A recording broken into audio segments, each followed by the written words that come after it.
কিছুদিন আগেই শকুন্তলা দেবী একসঙ্গে তার দুটি ছেলের বিয়ে দিয়েছেন।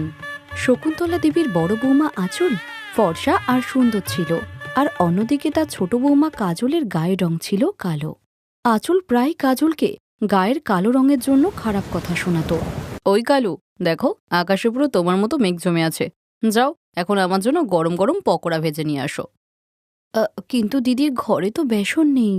তখন শকুন্তলা সেখানে এসে বলে, বেসন না থাকলে বাজার থেকে নিয়ে এসো। মা, বাইরে তো বৃষ্টি পড়ছে। হ্যাঁ তো কি হয়েছে, তুমি ডুবে মরে যাবে নাকি?